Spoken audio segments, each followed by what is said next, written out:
And so Measure A, yes, is a big program supporting parks and open space. And so you see the signs all over.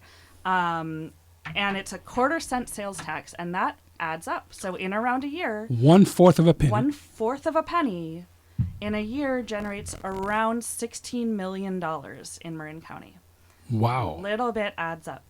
Wow. Okay, that's bigger than I thought, right? It's big, yeah. Okay, and this Measure A, right? Again, Measure A is the big bubble. You're part of parks, and you have a smaller part of that bubble. May I? Or is that a good way to say it? Yeah, that's a great way to say it. So Parks Measure A, which funds all of the parks things, that's around $16 million a year, depending on how much we all buy locally. Right. And then the program we're discussing today, which supports all kinds of food and agriculture projects through grant funding. That's the fair grant. That's the fair grant. Okay, gotcha. So that's pulled out of that big old pie, that big old part. We got fair grant, and that's where, and help me, because I'm really trying to grasp it myself. So all the nonprofits or churches or whatever it is who have ideas to get food to where it needs to be can apply for these funds from the fair grant. Yeah. So we have the big umbrella of Parks Measure A.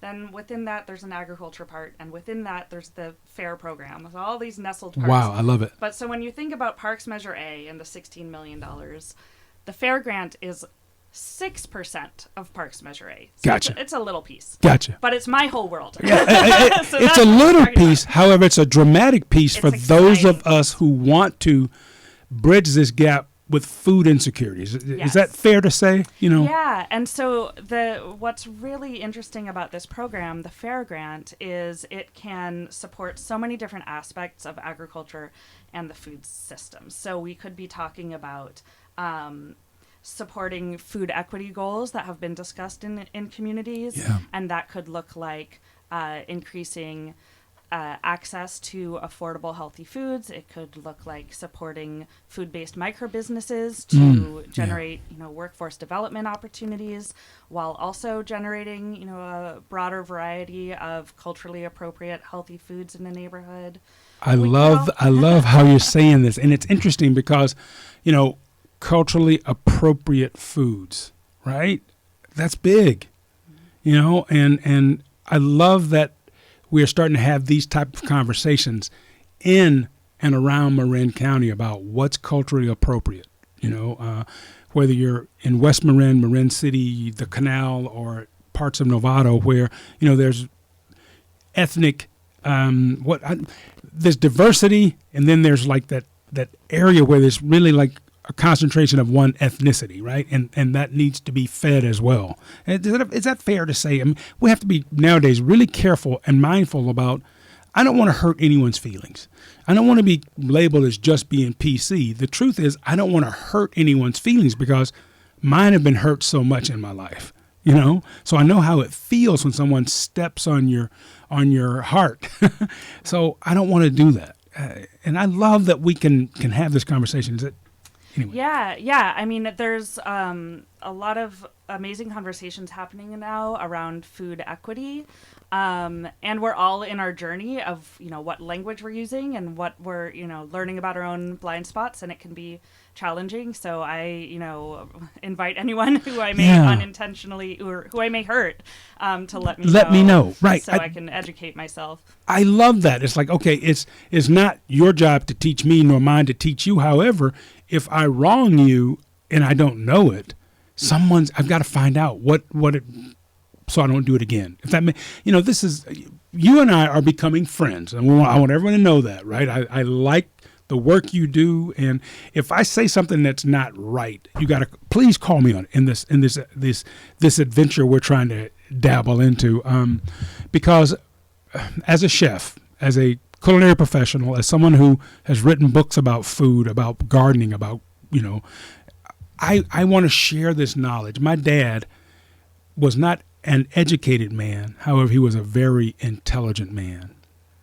And one of the things I'll never forget, he said to me, he says, son, if what you know dies with you, you didn't really know it. I'm like, wow, that's one of those things. It's like, he's right. If we don't pass along that knowledge, it's like, and now you and I both have knowledge about funding food I don't know what we got to come up with a name for this kind of this journey, right? We'll work on that. We got to work on it. Funding food may not be it, but it's what we're trying to do. Is so how do people access the FAIR grant? Did I say it right? Yep. How would someone in Marin County access that? Yeah. So first, I want to go back just for a second. We were talking about some of the things that the FAIR grant can support. And there's water for you. If you feel free, whenever you. Yeah. And I think I didn't touch on some of the kind of more agriculturally oriented elements. So we could be looking at, the resilient ecosystems part of the acronym, like stream restoration on agricultural lands and things like that. So that demonstrates some of the wide range of topics the program can support. Like Friends of the Novato Creek. So, well, it's interesting because it would be mostly around supporting ecosystem resilience and natural resource values on agricultural working lands. Okay. Yeah. Farmlands. Got it. So okay. So that's interesting because when I first think about the resilience, my mind goes, okay, well I know this group that I'm not involved with, but they do restoration with the creeks and the wetlands over there. However, if they were a aqua farm, they could access that. Or is that Okay. Yeah. So it's about kind of producing food or restoring the ecosystem where food is produced. Yeah. This is interesting. Yeah. This is very interesting. So we can have people from West Marin, North Marin, all over that have similar projects. What's the step? What do? We go to the website. How do we access this funding? If that's absolutely. So if you go to parks.marincounty.org. parks.marincounty.org. Okay. Yeah. I'll try to put that in when we. Great. And I can give you the longer link for the online access. And you'll see there the banner for, I think it's either called FAIR Grant or Food Agriculture Resilient Ecosystems Grant. One of those. The long version or the short version. There's a pretty picture of vegetables. I love pretty pictures of vegetables. Yes, it's the only part of the parks website that has vegetables. I love it. So click on that, and that has the information. Okay, fantastic. Yeah. Any tips for potential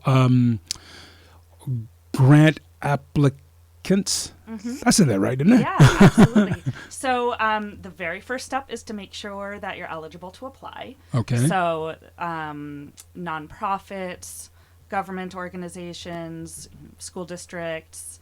So where some of the trickier areas might be a community-based organization that does not have nonprofit status, or a farmer who he or she or they can't. They run their farm business, and that doesn't mean they can't be involved in the program. It means that's an opportunity to partner with an eligible organization. Got it. So in that case, the first step would be to connect with a partner who's eligible, like a nonprofit. And for those who may not have that connection already, get in touch because we may know of others who are working on a similar topic or geographic area.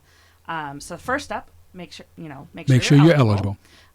Make sure what you're thinking about is a good match for, the Measure A goals and language. So agriculture, food systems. Love it. So let's hold that. So to break it down like us for slow folks, like who like slow food, right? So if I'm a farmer, I'm Farmer Curtis up in, Novato, and I've got like 1.5 acres. And I'm like, wow, I sure could use some of this Measure A. However, I'm not a nonprofit.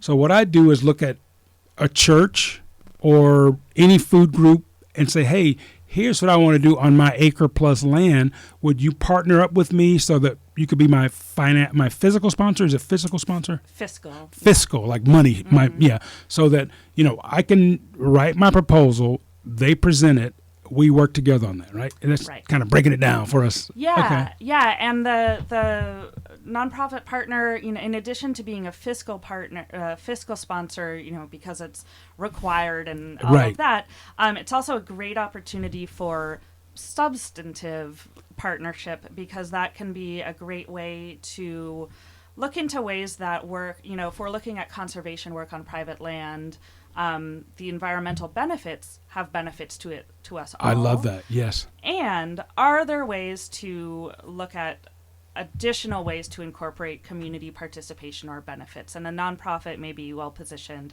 to help a farmer explore options that work for their operations. So, is that school field trips? Is it Conservation Corps or another workforce development opportunity supporting implementation of conservation work, or depends on the project. But a nonprofit partner can be a thought partner as well. Love it. Boom. Chef Curtis here. Hope you enjoyed our first podcast on Marin's Measure A and the FAIR grant. If you have questions, please send them to me, chef@curtisakins.net. I'll try to find the answers for you. Tell friends about the podcast. We're trying to help bridge the gap with food insecurities all across Marin County. Spread love.